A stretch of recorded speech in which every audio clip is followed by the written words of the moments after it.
I volunteered and joined the Marines, and I actually ended up in Vietnam quicker than I would have if I'd have been drafted in the Army. The world is more dangerous and unstable than the peak of the Cold War, and we need these senior people in the key national security jobs on the job and not sitting in confirmation purgatory in the U.S. Senate where they are today. Joining me now is the Punaro Group CEO and retired two-star Marine Corps General Arnold Punaro. General Arnold Punaro. General, good morning. It's always great to speak with you. Even though volunteering for the Marine Corps, in the peak of the Vietnam War was more happenstance, probably one of the better things that I ever did, because it certainly taught me a lot of leadership lessons and a lot about, what's important in this country and the importance of a strong national security. So we young Marine officers, full of ourselves, we decided we're going to go up there and check that scene out wearing our Marine Corps uniforms. What we did not realize that this was the fledgling Hells Angels group, and they just beat the living you-know-what. Lieutenant, we don't have any socks. We've never had any socks. There are no dry socks. If you want dry socks, take your boots off at night, put your socks on your chest, and they'll dry out. Of course, nobody in their right mind would take their combat boots off in the middle of the night. So General Punaro, thanks for joining us here on Micro Journeys. It's a pleasure having you here, and pleasure, getting to know you the last, I'd say, almost about a year now. We've known each other, correct? Yeah, and privileged to be with you and your listeners here this morning. Yeah, so you have an interesting story, and I'd love the listeners to get a little glimpse into your life here. So, born and raised in Georgia, correct? That's right, Macon, Georgia, right in the middle of the state. Yeah, and one of the things we were talking about before we started filming here is you have a big passion for Georgia football, right? That's right. Yeah. So, in the state of Georgia, like it is in most of the South, football is king. And of course, weekends in Georgia are focused on the University of Georgia football. What's really interesting is, we'll get to it, when I ended up working in the United States Senate for a Georgia senator, Senator Sam Nunn, one of the really legendary experts in national security in previous decades, there was always a lot of dead time in the United States Senate, and we'd have meetings in the majority leader's office. Joe Biden was a senator then. He would be in the meetings, and Senator Nunn would start talking about things, and he'd talk about me. I was the staff director of the Armed Services Committee. He would say, well, Arnold went to the University of Georgia, and that's in Athens, Georgia, and that's a very dangerous city. You drive through Athens with your window down, and they'll throw a diploma in your car. So all the senators would laugh, they'd crack up. They thought that was really funny. And I'd say, guess what? He never tells that story in the University of Georgia, in the state of Georgia, because everybody loves the University of Georgia. And he, of course, went to Georgia Tech, which we call the North Avenue Trade School. We say people that go to Tech couldn't get into Georgia. So I hate to get started with that long-winded story, but it is the background for being a great Georgia Bulldog fan. Yeah, and they're a great school and a great football team. Hopefully they'll have a pretty good year this year. Well, we're hope two national championships back to back, lots of SEC championships. We have a new quarterback, so the pundits out there aren't rating Georgia, as the top 1 or 2, but we're usually in the top 5 or top 10. So we'll see.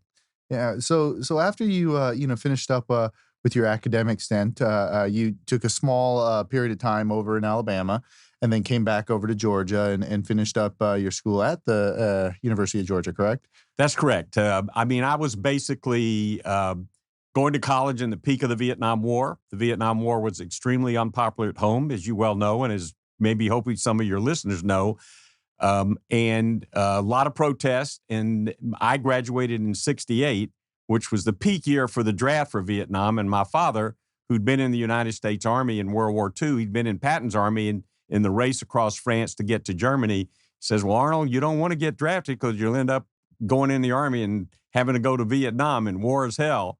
And so I volunteered and joined the Marines, and I actually ended up in Vietnam quicker than I would have if I'd have been drafted in the Army. Wow. So that's kind of the avenue that you took to get into the Marines, right?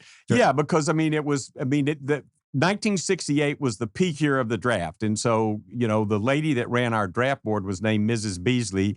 I think she was over 90 years old. My older brother, Anthony, was a couple of years ahead of me, and he'd actually tried to get a deferment for graduate school, which she didn't grant, and he kind of gave her a hard time. So when I went and talked to her about what was my situation, because I was also thinking about going to graduate school. She says, well, Arnold, if I don't get you in June, I'll get you in July. So I said, okay, I think I better volunteer.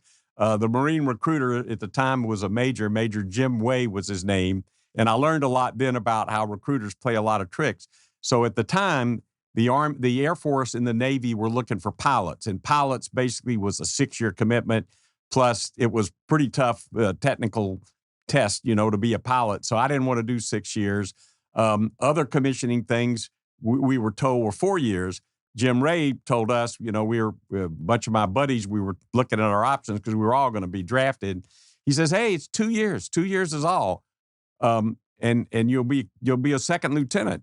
Well, what he didn't tell us was, yeah, if you get commissioned as a second lieutenant, it's 4-year obligation. If you don't make it through commissioning, you go to Parris Island. It's only 2 years. So I saw him later in life when I was the staff director of the committee. He was then a colonel, and I said, aha. So the other thing that happened to me is, of course, so what happened was we were attracted to that. So he said, well, you've got to come tomorrow and take the test, to make sure you can pass the test. So we went out, being great college students, and had a few beers the night before. And I would say we probably weren't in the greatest shape taking the test in the morning. We took the test. Jim Ray says to me, because he graded right on the spot, well, Mr. Punaro, you probably have one of the highest scores we've ever seen on this test. Please sign right here. I'm thinking to myself, this is really exciting. Years later, as a general officer, when I finally had access to all my records, I never even passed the test. So they were so desperate for people in the Marine Corps, to go into Vietnam. Both the academic test and the medical test to get in wasn't that great. When you go to the doctor to get your induction physical, can you hear me? How much do you see these 2 feet? This almost sounds like they're throwing the diploma at you, but that's correct. That's correct. So, but I'll tell you, even though, volunteering for the Marine Corps, in the peak of the Vietnam War was more happenstance, probably one of the better things that I ever did, because it certainly taught me a lot of leadership lessons and a lot about, what's important in this country and the importance of a strong national security. Absolutely. So where was your first deployment when you got enlisted into the Marines, or when you signed up for the Marines? Well, so basically I went through the regular basic training that the Marine Corps gives, at Quantico, Virginia, and then what's called the Marine Corps Basic School, and the whole basic school at the time. So your initial boot camp ran about 10 weeks. Then the Marine Corps Basic School ran about 21 weeks. So about 30 weeks of training. Then I'm headed straight to Vietnam. And so I became, at that time, the basic thing the Marine Corps was looking for were grunts, infantry officers. The military occupational specialty for a Marine infantry officer is called 0302. A rifleman's 0311. The Army has some of the same designations for riflemen. And so, I end up going straight from Quantico over to Vietnam.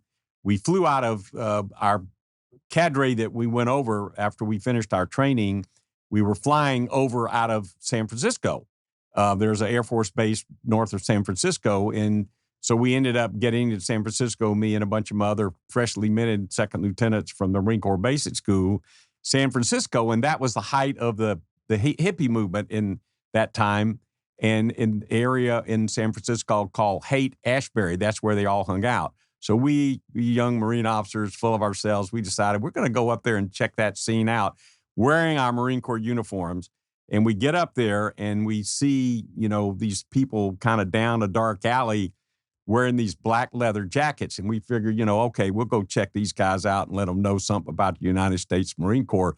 What we did not realize that this was the fledgling Hells Angels group. And there they were. And they just beat the living you-know-what. And so we show up the next morning for our flight. The plane commander's a first lieutenant. We didn't look like we should have been on that flight. He didn't care as long as he had all the bodies he was supposed to have on that plane. So that was a very lesson for us. Don't mess with the Hells Angels. And so that was my introduction. We landed in Okinawa. You basically spent the night in Okinawa and flew in. I landed in Da Nang the next morning.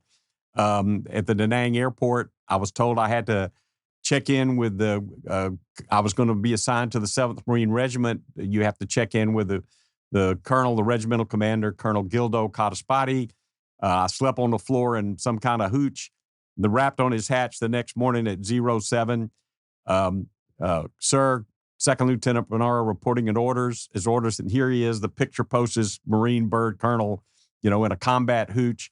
He looks up at me and says, "Lieutenant, dry socks." I said, "Sir?" He said, "Make sure your men wear dry socks at all times. That is all." That was my whole introduction to combat. And so right after I met with him, I went right to the landing zone at the 7th Marines were at LZ Baldy, B-A-L-D-Y, flew into then LZ Ryder, where the 3rd Battalion, 7th Marine was headquartered. I was going to Lima Company.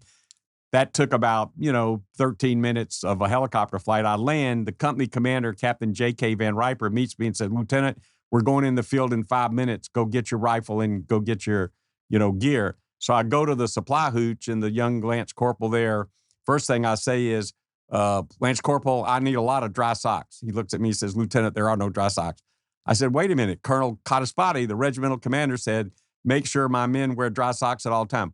"Lieutenant, we don't have any socks. We've never had any socks. There are no dry socks. If you want dry socks, take your boots off at night, put your socks on your chest, and they'll dry out." Of course, nobody in their right mind would take their combat boots off in the middle of the night in case snipers come in. So then he says, "Okay, you want a rifle or you want a pistol?" Well, the typical, garb for a lieutenant is a 40. Then we had the 45 pistol, but I had learned on the 45, it doesn't have really good range at distance. It's got a lot of impact if you're like up close and personal, like 10 meters. Well, you don't want to be 10 meters close to the enemy. So I said, "You know what? I'd rather have a rifle." And of course, what happened was we had trained on the M14 at Quantico. That was the basic rifle the Marine Corps used. And then they brought a new rifle in, the M16. But the thing that was good about the M16 is it was lighter than the M14. It also could be automatic or semi-automatic, whereas the M14 didn't have that capability. The problem was the M16, the new models had not really been tested well. And when you had them out in the field, in the mud, in the monsoons, in the grit and the dirt, it would get a little piece of sand caught in the extraction thing, and the rifle would jam very frequently. Now, they fixed it after a couple of years, but that was a big problem I had. And you try to keep your rifle clean in the monsoons, in the mud, and the rice paddies. But I did. I got the rifle. I basically had 10 magazines with 17 rounds each, so I'd have 170 rounds, 8 grenades. We had 60 mortars with our platoon, so the lieutenant had to carry a couple of mortar rounds. You always got the heavy ones, the white phosphorus rounds, and that was it. And so within 10 minutes of landing at LZ Ryder and getting all my gear, I'm meeting my platoon for the first time, and I've got my lensatic compass and a 1 to 50,000 topographical map. There was no GPS. There was no electronic anything. And the captain says, "Okay, Lieutenant, here's where you're to go with your platoon the first day, and then here's how you'll get your guidance, in the future." When you navigated in Vietnam, you navigated from what's called thrust points. So everything was tied to an 8-grid coordinate. That's how you called in your artillery, you called in your airstrikes.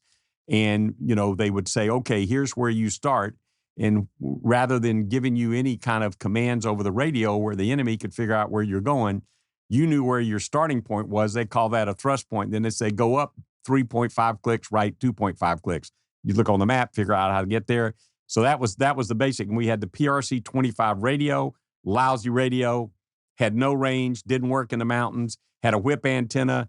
You were smart enough to know that the enemy snipers knew that lieutenant was always right in front or right behind the radio man. So the last thing you wanted to do was to them know where your radio was. So you'd have to keep the whip antenna inside the pack. Yeah, so that cut the range. And the batteries were worthless. They lasted maybe an hour or two. They were heavy. So radio communication in Vietnam was not great. The other thing was when I first got with my platoon, and as you're a second lieutenant, you have those shiny gold bars. Well, the last thing you want is being out in the bright sunshine in Vietnam in the Quay San Mountains and have it reflect off your bright. So I went and they said, "Well, why aren't you wearing your gold bars?" "Oh, yeah, I really want to give away to the snipers who the head of the platoon is." I said, "If you'd like to wear them, be my guest." So that was my introduction. That was my introduction to Vietnam. So here I am in Vietnam quicker than I ever would have been if I'd have been drafted in the Army. Well, I'm thinking to myself, okay, well, you have a target with with this reflective object, a radio that's going to say, "Hey, I'm right here," and then as soon as you see the enemy, your rifle might jam, Right. which is a panic situation in itself. I mean, I've been around a couple rifles where I've shot, and the last thing you want is a round to just get lodged in there, and there's a overwhelming, just kind of fear of like, oh God, I got to get this out, I got to get it out, and it's tough, especially when the tensions are high, right? So, in a small platoon, and by the way, in a Marine rifle platoon in Vietnam, you were supposed to have 50 Marines. I never had more than 25.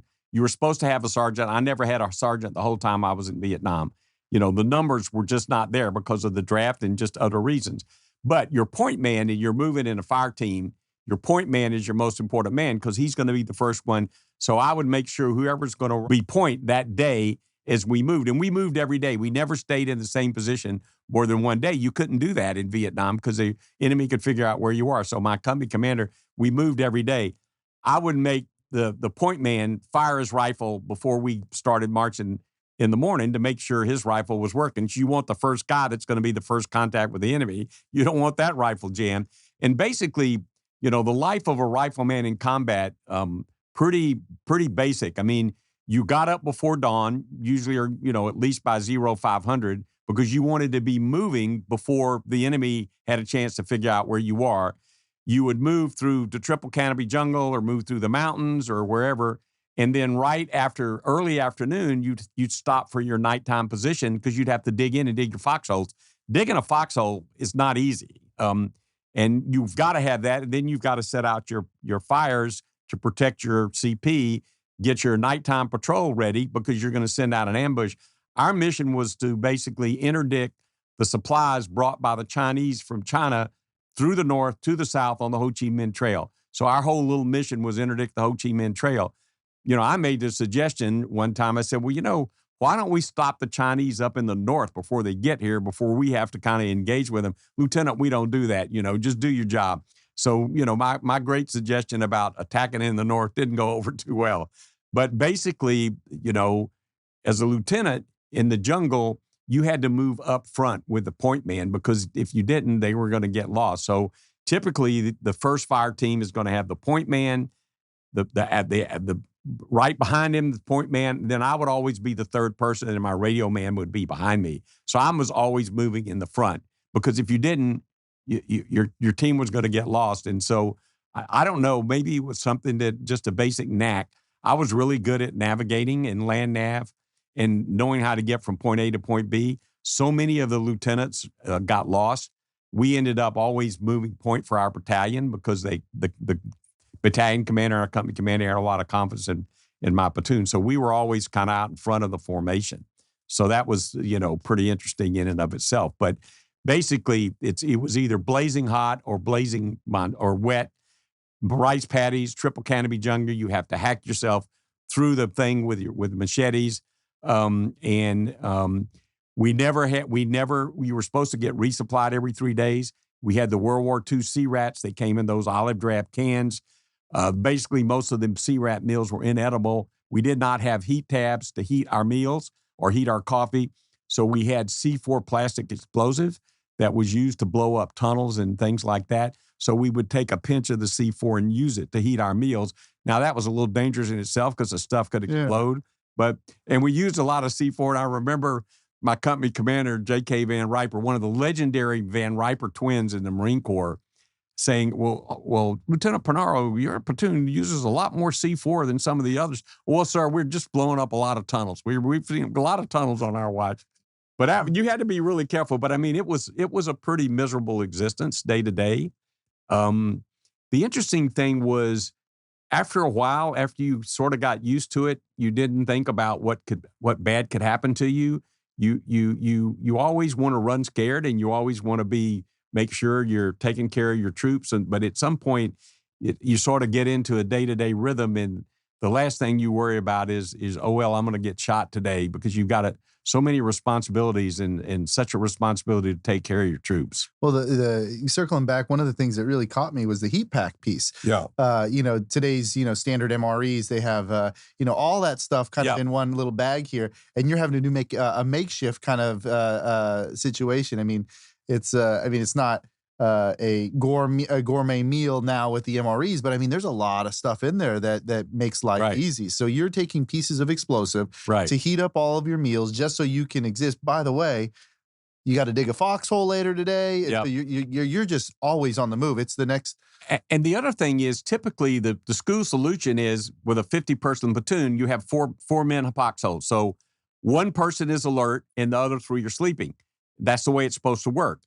Well, when you only have 25 people, you don't have the luxury, and you're going to send 10 or 11 people out on a nighttime ambush. That's how you interdicted the Chinese on the Ho Chi Minh Trail. It was with nighttime ambushes. So you are leaving your effective concentric thing is like 15 people. So let's say you've got to have a 360 because you want to be protected on all sides from sappers and people that might come in.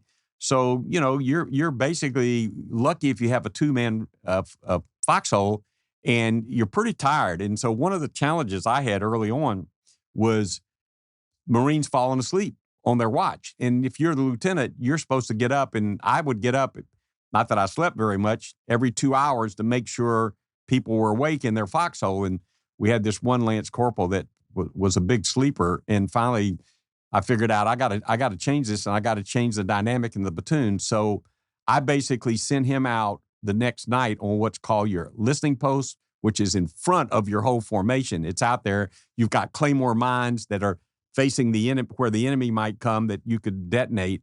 But what I did is I gave him a hand grenade and pull the pin. And what happens with a hand grenade, you've got the hand grenade and you've got a handle, and a pin keeps that handle from flipping up. Once the pin comes out and you throw the grenade, that handle flips up, and that's what explodes the grenade. So I gave him a grenade with a handle with no pin and said, well, you know what's going to happen, Corporal, if you fall asleep? Well, he didn't fall asleep. Obviously, I took out the firing pin of the grenade. There was no way. He didn't know it. They didn't know it. The platoon didn't know it was not a live grenade. But I never had any problems after that with Marines sleeping, during the night on their watch. Absolutely not.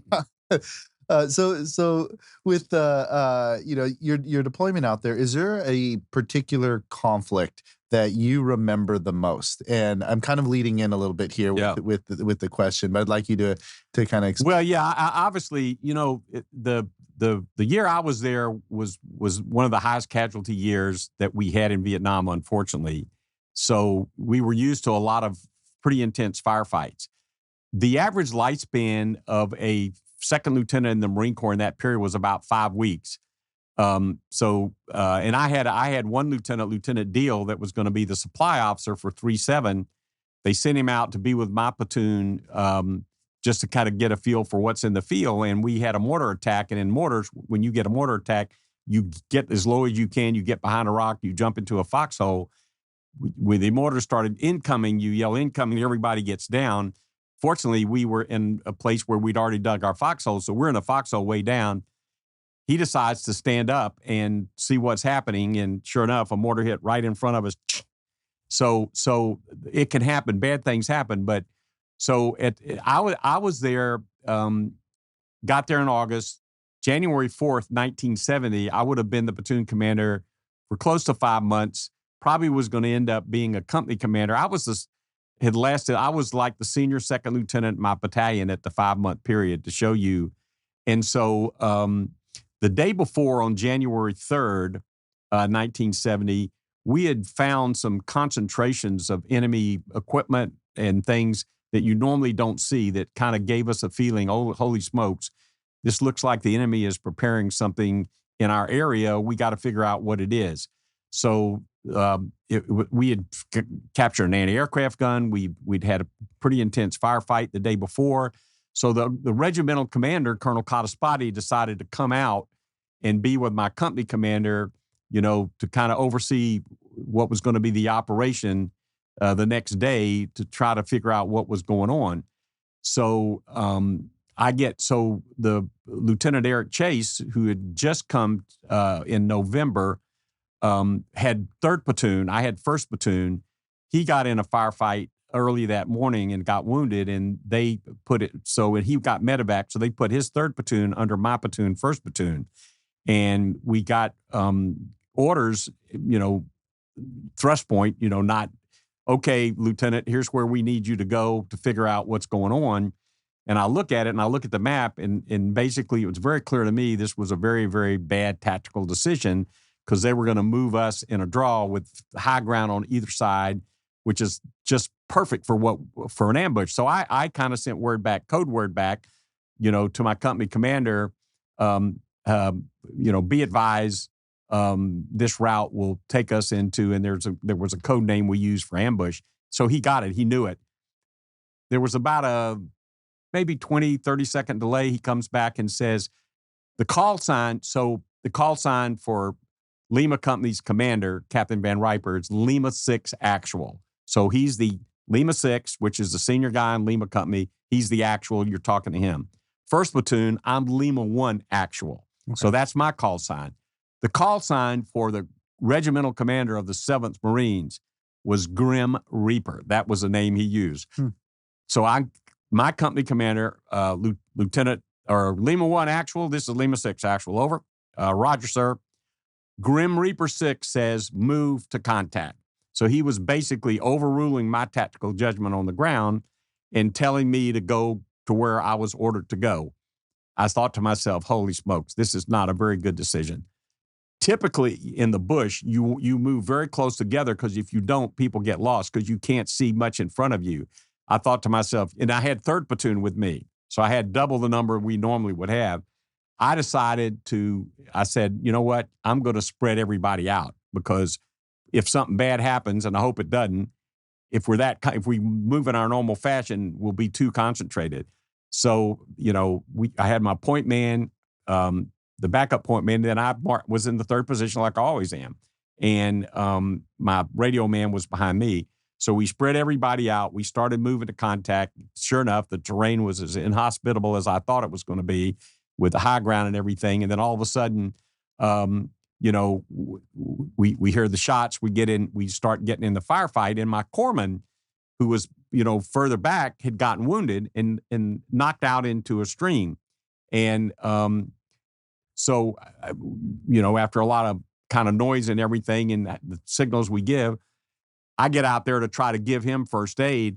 He had been hit in the chest with a sucking chest wound. With a sucking chest wound, and you have a medical kit that you use, you have to seal off the opening, because if you don't, they can't get air and they won't survive. So I'm wrapping him in this plastic wrap you have, and somehow the sniper round got through his flak jacket, or I don't know what happened. I made my men. I never had any John Waynes.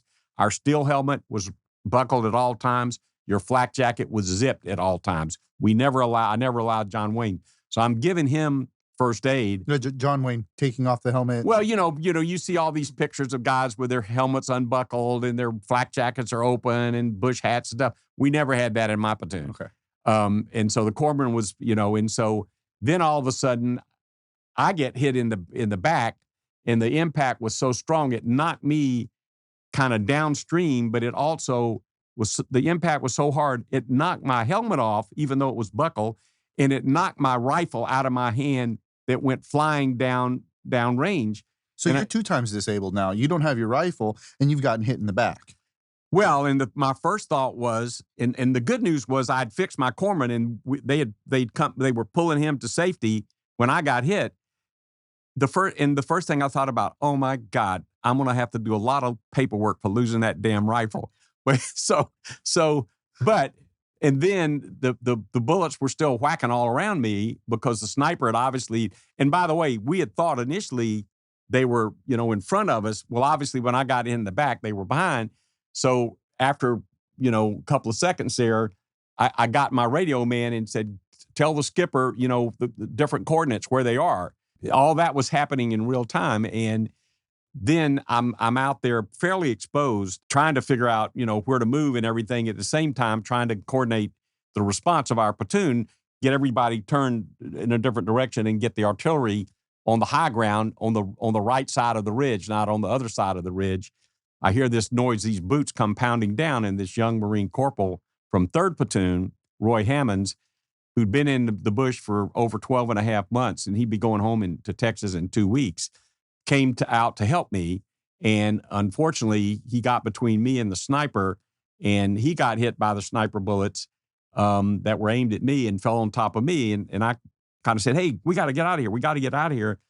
And, I ended up pulling him to the side of the stream, unfortunately, and tried to save his life. But unfortunately, I was not able to. But what happened was, though, if he had not come out there, they were zeroing in on me, I wouldn't be here today.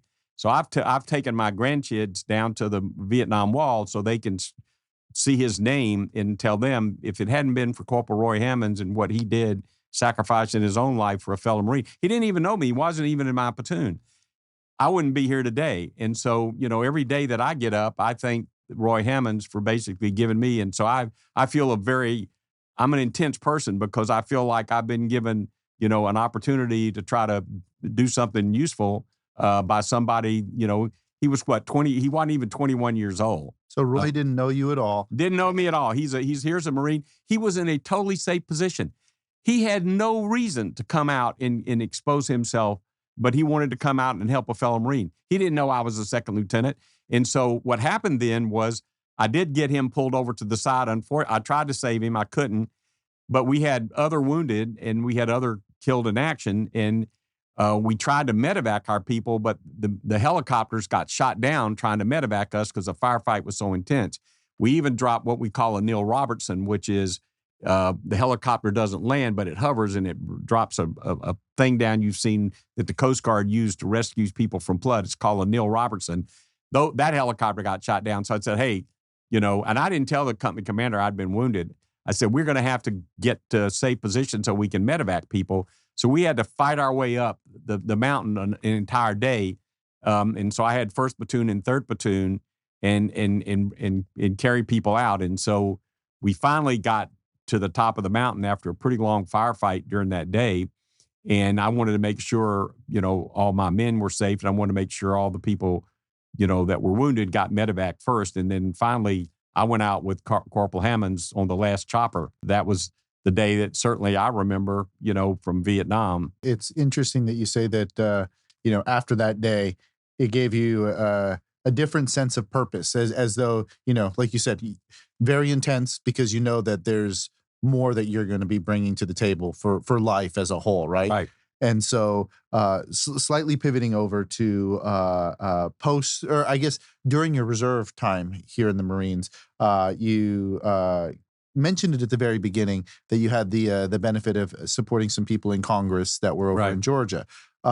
Describe a little bit about that. I believe it was a Senate Armed Service that you were supporting. That's right. So basically, I'm finishing up after my 4 years in the Marine Corps. And when I came back from Vietnam, I served on the Marine Corps at the staff of the basic school, which was training second lieutenants to go to Vietnam. We had 2 Medal of Honor recipients there, Barney Barnum, who has a ship named after him now, the USS Harvey Barnum, West Fox. Oliver North was on the staff when I was there. So I finished that, went back to graduate school at Georgia, and I was finishing my degree. My wife-to-be lived in Washington, had a really good job. I had no job. I see this advertisement for an internship for the new Georgia Senator Sam Nunn from Georgia, academic internship, and I'm thinking it was 10 weeks. I said, you know what, maybe I'll apply for that. Maybe if I could get it, maybe that'll give me something to do while I'm looking for a job.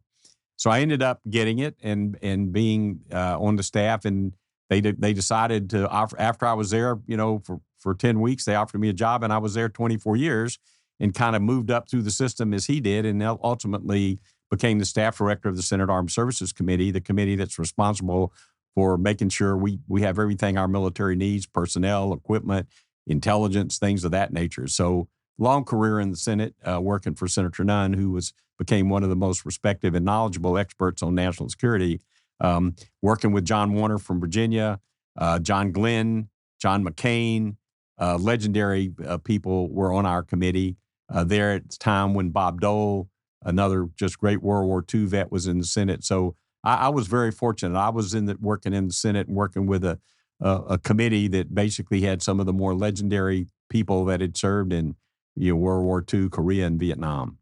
Yeah, it's an interesting committee because they get quite a bit of influence from the domestic need, from national security, Right. and then their output turns into everything from authorization and influence to appropriations, right? So, can you describe a little bit about what that process was like while you were there and the such? Well, the Senate Armed Services Committee was formed at the end of World War II when the Truman merged the Navy Department and the War Department. During World War II, believe it or not, we had two separate major institutions. We had the Navy Department, which had the Navy and the Marine Corps. We had the War Department, which had the Army. There was no Air Force. The Army Air Corps was the Air Force. There was a decision made to create the National Security Council, to create the Department of Defense. So when that was merged, the Senate had a Naval Affairs Committee and a military committee that was merged into the Senate Armed Services Committee. So that committee was responsible for authorizing and providing for recruiting, retention. Article 1, Section 8 basically says the Congress shall raise armies, maintain navies, and provide the rules and governance thereof. So it was a policy, mostly a policy-based committee, and now it's so complex. The annual National Defense Authorization Act will be 1,500 pages long. So Title 10, the whole body of law that governs the Department of Defense and governs our military, comes out of the Senate and House Armed Services Committee. They're the only committee that has passed their annual authorization bill for 62 straight years. Most of the Congress doesn't get much of their work done anymore. Norm Ornstein, the great reviewer of Congress, calls Congress now the broken branch because they don't really get their work done on time. But the Armed Services Committee and the Defense and House Defense Appropriations subcommittees, they still get their work done. So fortunately, when it comes to national security, it's still working. But the Senate Armed Services Committee is responsible for confirmations of all the 65 civilian people that are the top civilian political appointees in the Pentagon, all the chairmen of the Joint Chiefs, the combatant commanders, the service chiefs, 50,000 military nominations, everybody from 05 Major up through 4-star. They're responsible for all that. Obviously, very, very busy. They have 6 subcommittees. That's how they're organized. One focuses on military warfighting and readiness. One focuses on strategic modernization. Another focuses on tactical and conventional forces. Another focuses on Navy and shipbuilding. And so highly organized and focused in terms of carrying out its constitutional responsibilities. So it's interesting because the timeline that you just described here overlaps a lot of the time that you had as a Marine reservist, Right.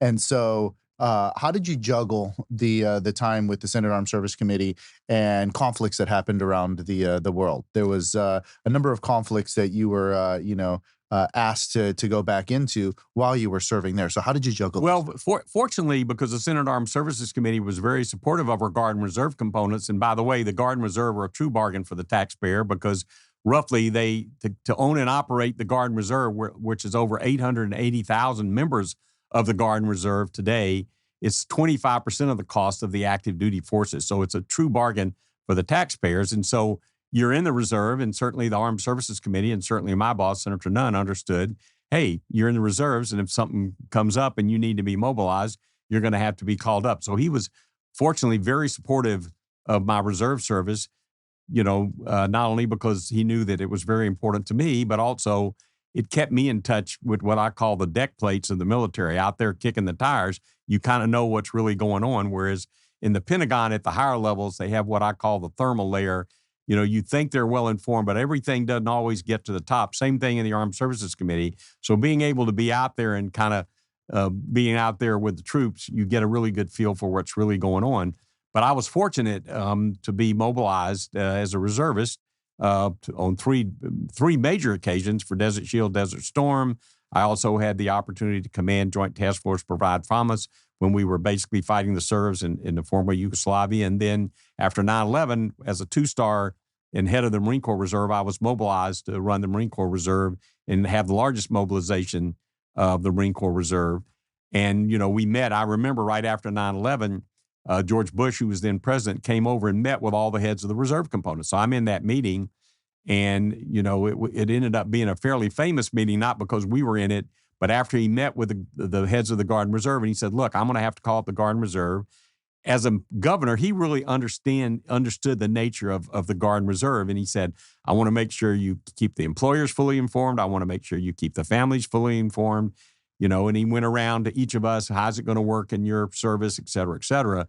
Then they took a break and brought the media in, and that was when he gave that famous thing, Osama bin Laden wanted dead or alive. So it ended up being a pretty nice photo op as well. But I was very impressed with what he understood about how the Guard and Reserve operated. And sure enough, we called up the Guard and Reserve, and they did a fine job.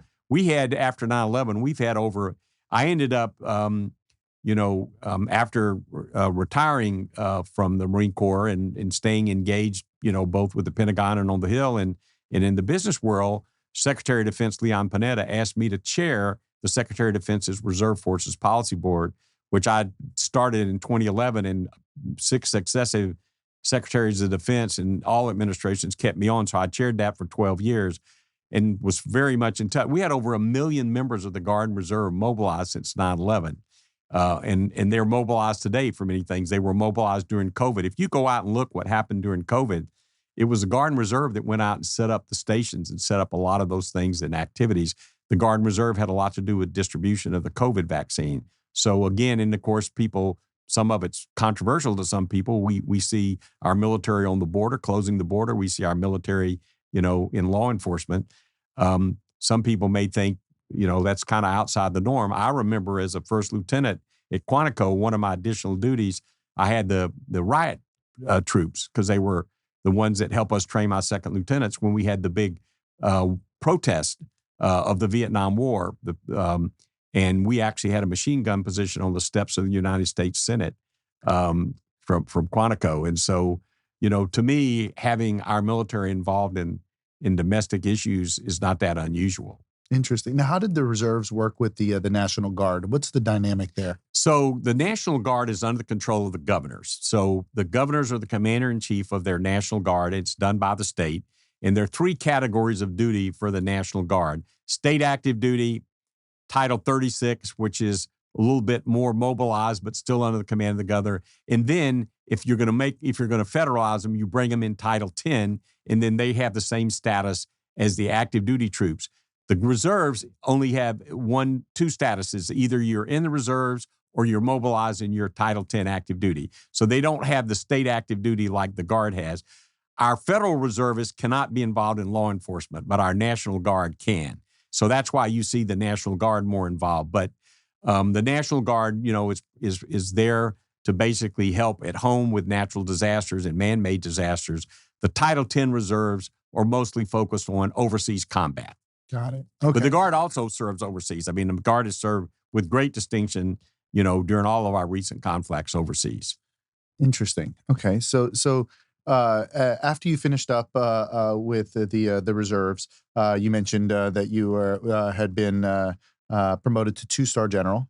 So you decided from there to start going into the the private sector, and you had quite a bit of interesting stints. You had a stint with SAIC, but now you run your own business. Why don't we talk a little bit about that? Sure. Well, thank you. And so basically the timeline for me was when Senator Nunn decided to retire. He could have won re-election. He never had but he wanted to do something different. So we both left the Senate in 1997. Typically, people that have had my job in the Senate, and I'm not knocking it because some of my best friends work in the lobbying business and are very important interface from industry to government, and from a lot of sectors to government. I didn't want to be a lobbyist. I wanted to learn the business and learn profit and loss. So I was fortunate to go to work for Science Applications International Corporation and go in on the profit and loss side, even though I'd not gone to business school, didn't have an MBA, and worked for them for a number of years and had some tremendous, they gave me some tremendous opportunities in leadership roles. And so after doing that for a good period, I decided I actually was writing my first book and I wasn't making much progress. And I figured, okay, if I'm full-time working for a for-profit company, maybe if I kind of start my own business, I'll have a little bit more time to finish that first book, because I wanted to write about the Marines that had served with me at Vietnam, particularly Corporal Hammons, and the sacrifices they made that most Americans didn't know about. In the peak of the Vietnam War, it was so unpopular. When we came back from Vietnam, I was stationed at Quantico again, of course, short hair Marine. I mean, we got spit on in airports. That's a true story. I mean, it is. I mean, it happened to a lot more people than just me. And we weren't very welcome like our veterans are today when they come back from Iraq and Afghanistan. But anyway, so I wanted to start my own business and work in the defense area, write my book. Plus, I was very concerned then, as I am now, and fortunately we see a lot of great reforms happening, that we weren't getting the bang for the buck we should for the dollars we were spending on national defense. And if you're working for a big defense contractor, it's a little tough to kind of poke a little fingers at the Pentagon and say, well, look, hey, guys, we got too many people in the back and the rear with the gear. We don't have enough people in the front. And, of course, some of the problems that I experienced in Vietnam, we were still having in the military then, and some of them we're still having today. So I wanted to basically run my own business, finish writing my book. I was still teaching off and on. And then I also wanted to be able to point out some areas where the Pentagon wasn't getting for the American taxpayer or the warfighter, the bang for the buck we should. So I did that and have been very fortunate to continue to do that. And my second book was about the ever-shrinking fighting force, was an entire book about reforming the Pentagon. Many of the reforms that were outlined in that book we're actually seeing being implemented today. I'm not saying because I wrote them. I'm just saying we've got people from the business world now in the Pentagon and in the White House that are really interested in making sure we get the technologies. You're an expert in this area. The technologies that we need, particularly the critical technologies that we need, into the hands of the warfighter. I had the opportunity, as a businessman, to be asked to chair the National Defense Industrial Association, which is the largest of the defense association, 1,800 member companies, large, medium, small, most of them a small business. They're the backbone of our country's economy, a lot of innovation there. One of the things we decided to do with my colleague, Dick McCon, create an Emerging Technologies Institute. We were very concerned that our Pentagon and our businesses weren't focused on those technologies that are most important to the warfighter, particularly in the future, particularly in areas where China was on the march. And so we created this Emerging Technologies Institute to try to get that focus. And by the way, a lot of the technologies that are so important for our military are extremely important for us to be, our economy to be competitive. The first head of research and engineering, Mike Griffin, had 10 that he thought were important. Heidi Shue, the second, had 14. Emil Michael, who's there now, is kind of making his decisions. We'll hear from him, I'm sure, in the very near future. One of the things I know that they're emphasizing now compared to previous is hypersonics. I think, I'm not an expert, you are, I think China is maybe 4 to 5 years ahead of us right now in hypersonics. It's going to be a really important offensive capability for us to develop, but we've got to be able in Golden Dome, which is going to protect the United States, we've got to be able to protect defensively. And again, I'd be interested in how you see this, because trying to stop a weapon that moves at Mach 5+ seems to me to be a very difficult technological challenge. 100%. And we'll get to the Golden Dome. Yep. You covered a couple items that I do want to make sure that the listeners are tracking. The name of your business is the Punaro Group, correct? Correct. And I believe both of the books are here with us today. So I'd like to show everyone if that's okay. Yeah, thank you so much. Yeah. The first book on war and politics, that's about the Washington battlefield.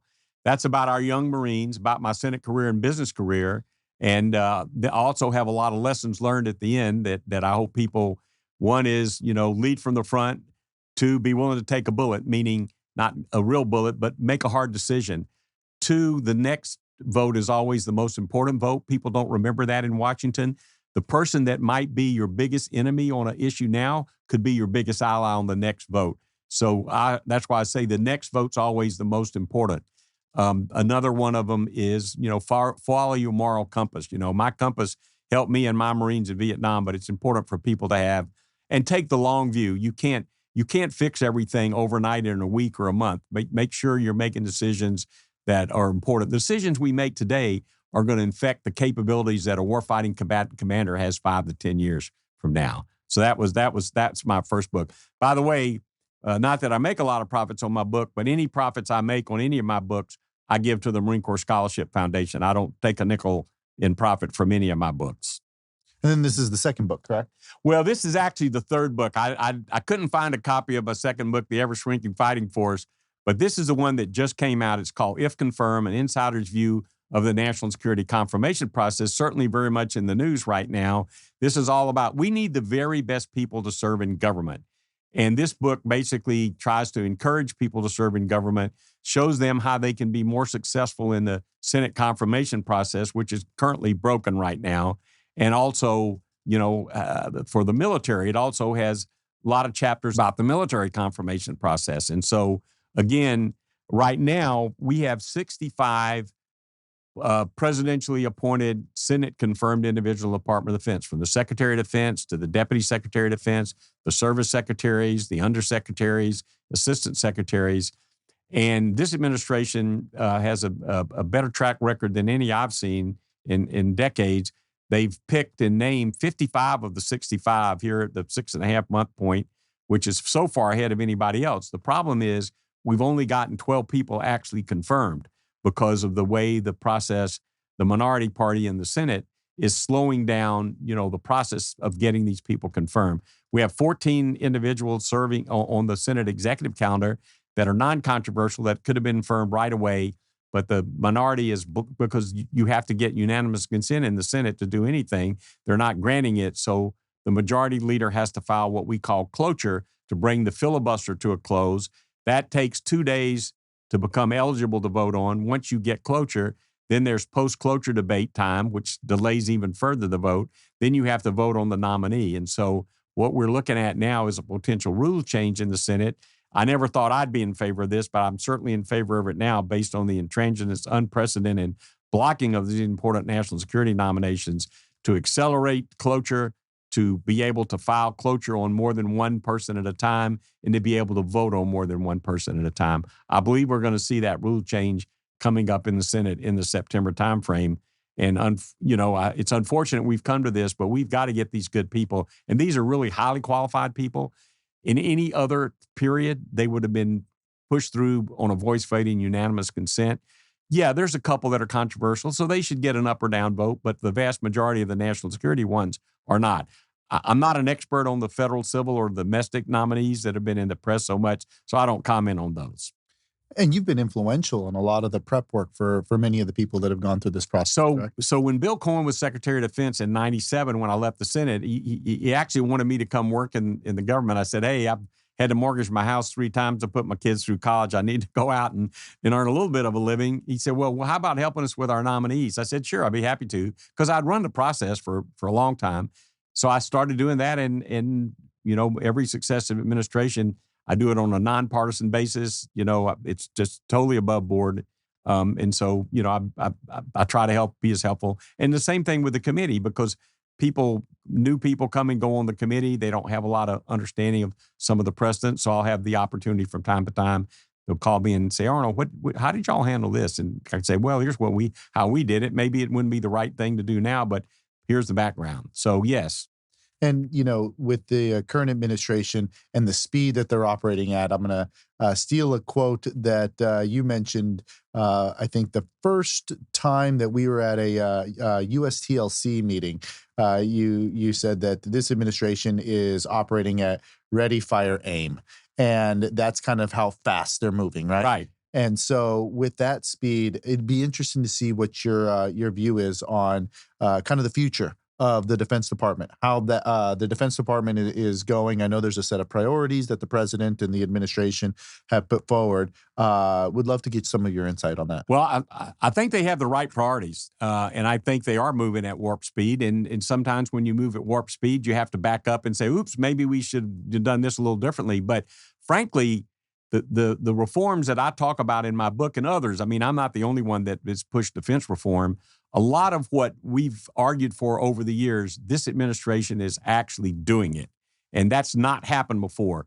One of the reasons they're being so effective in these areas, particularly in the Pentagon, is if you look at America First Policy Institute, where Linda McMahon, who's now in the government, Brooke Rollins, who's now in the government, Keith Kellogg, who's now in the government, a lot of people at Treasury, a lot of people at State, they were there over the past couple of years, kind of anticipating and get ready. How are we going to implement the President Trump's priorities? And he was very clear on what his priorities are. So they were organized, what we call organized for combat.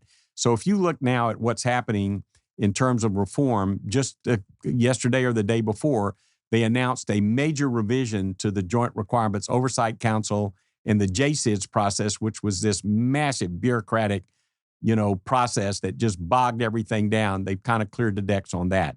You've got federal acquisition regulation reforms coming out of OMB. You've got defense federal acquisition regulations coming out of OMB. You've got a lot of streamlining happening in the Department of Defense. You have the Forged Act in the Senate, which is, reforms to basically try to get new entrants and non-traditionals. You have the SPEED Act in the House. We probably have more fundamental reform going on in the Pentagon than we had in the peak of the Goldwater-Nichols operational reforms and the Dave Packard acquisition reforms. So my view is it's absolutely moving the right way. You've got to move at the speed of relevance. I mean, it used to be that in the 60s, we could basically get the concept for a new tactical fighter and get it designed and get it built and get its first flight in 5 years. Now it takes us 25 years to do the same thing. The Ford-class carrier took over 20 years from initial concept to get it operational in the fleet. It's ridiculous. These timelines are ridiculous. China's doing fighters in 5 years now. So they have one factory that can build 11 naval surface combatants in a year, which is more than all our for-profit yards can do. So they have a real advantage in the manufacturing side. I've argued for years, we can do a net assessment of their fighters versus our fighters, their subs versus our subs, but nobody's ever looked at the manufacturing capacity. If you look at the Global 100 and you look at the global top 10 defense companies, our companies, a number of them are in the top 10 for sure. Lockheed, Raytheon, Boeing, Northrop Grumman. Most of our defense companies are 100% defense. If you look at the Chinese companies now, they have 4 or 5 in the top 10. This is not good. They're 20% defense and 80% commercial. So Xi Jinping could say, this is what he done with ships. Guess what? I want you to now go from 20% defense to 50% defense at the snap of a finger. We can't do that in our country. We don't have the capacity. That's why this administration wants to build additional industry capacity in our defense industrial base, not just with getting new entrants, not just with getting non-traditionals, not just with small businesses, but giving capacity to do that. You've got to give long-term contracts. Our companies are for-profit companies. They have fiduciary boards. They're not going to invest in building a plant when they know the Pentagon changes its mind at the cyclical rate. One day they're for building a new helicopter. On Monday, the next Thursday morning, they kill the helicopter. So if you're going to want to build, and Feinberg's doing a great job in increasing the ability to build these munitions that we need, not just to replenish our stocks, but to work with our allies and partners. And he's saying to the defense companies, okay, I want you to double the production of X munition, and you need to build capacity. Well, guess what? I'm going to give you a 3-year contract, with termination clauses and things like that. So to me, a lot of what people have talked about over the years, you've got business people. You've got John Phelan as Secretary of the Navy with a strong business background. You've got Feinberg, as the Deputy Secretary of Defense, kind of the day-to-day runner of the Pentagon with a very strong business background. Mike Duffy, who's the acquisition expert's got a very good understanding. Email Michael. Tony Tata, who's in the Undersecretary for Personnel, understands that side of the business, backwards and forwards. So you've got really good people, and they're following the president's guidelines in terms of these basic reforms. And so I'm very encouraged by what I'm seeing. A lot of people don't like it because it's dramatic change. And I've argued for years, if you look at 9/11, since 9/11, we've cut over 250,000 active duty warfighters, and we've added over 150,000 civilians to the Defense Department. That's not going to scare China. So I've argued for years that I thought the acquisition workforce, 187,000 civilians with 35,000 contracts, is too big, too bloated. So there are a lot of people that have a problem with the downsizing of government. I don't, because I think government is too big, too costly, and too slow. So I think these are good things. Interesting. Well, with this actual effort of reforming a lot of the way that the government does stuff, acquisition reform was one of the items you mentioned. I see a benefit in pushing forward with these items in concert with the aggressive timelines that are going forward with the top priorities. You mentioned Golden Dome at the beginning, the modernization of our nuclear arsenal, I mean, all of these different types of pieces have very aggressive timelines, but the only way to make those happen is reforming the way that the government operates, right? So it's going to be interesting to see how these two sets of items operate in tandem. I think that having aggressive timelines is a great thing for the United States because you put a goal in front of people and it allows, people to start striving for it.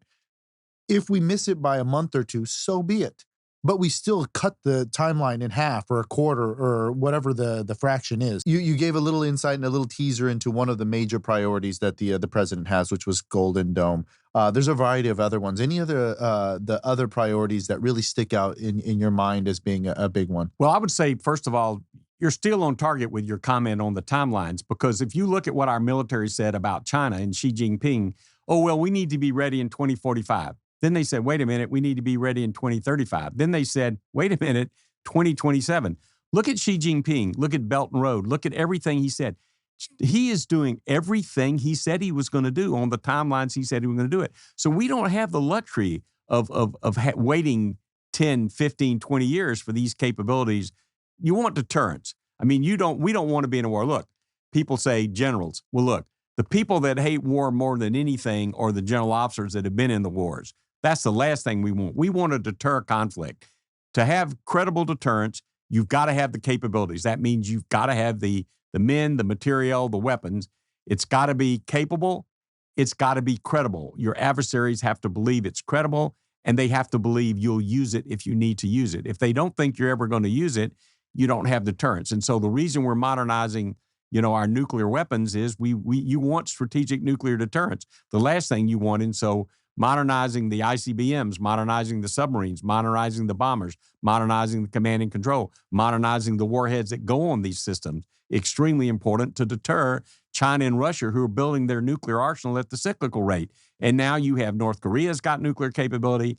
I've always felt Iran was close to having enough enriched uranium for 5 nuclear weapons. Let's hope they never get there. I'm hoping we're keeping a very watchful eye on them if it looks like they start sliding back. So that's really important. But again, I would say the other thing that's important, and you mentioned what are the other important initiatives, I would say if you go back and look at, and I certainly am not an expert, but Aphro Thayer Mahan wrote a book in the early 1900s called The Influence of Sea Power on Nations.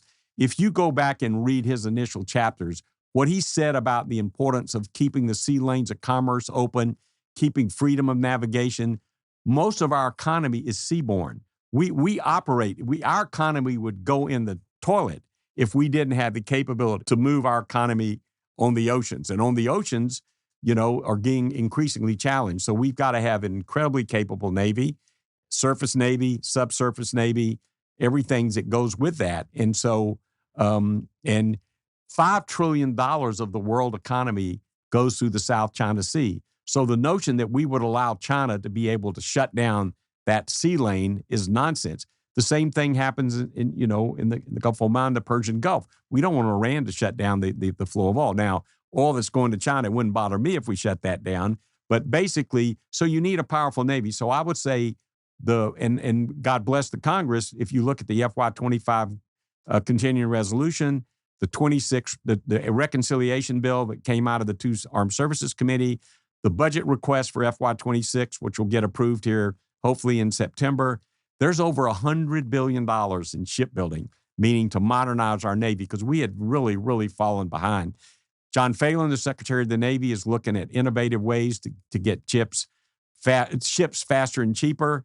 That's a big enterprise. And the workforce, all the areas that we're in now, the competition for having the technical people we need, not just for these critical technologies, but, to be a nuclear welder on a nuclear submarine or a nuclear carrier, that's a real skill. And so there's a lot of money to basically modernize the workforce. Finally, what I would say is there's a recognition, and particularly this announcement they just made the other day about changing the whole way we do requirements. They want to get industry involved early on, because what I've argued over the years is these iron majors in the services that gold plate the requirements. I've said facetiously, tongue in cheek, if the Army could get away with it, they'd want a nuclear powered tank that could fly itself to the battlefield. Technically not feasible, too costly. They want to engage industry early. I take strong exception to the people that say our industry is not innovative. If you look at all the stuff that we have out there now in our military, it came from our defense industries, both the traditional, the non-traditional, the new entrants. Our industry is incredibly innovative. And if we would let government unleash that innovation, that's going to help our warfighters. If you want to have the world's finest military, as we do today, and we want to keep it today, it takes three things. One, we've got to recruit and retain the very best people.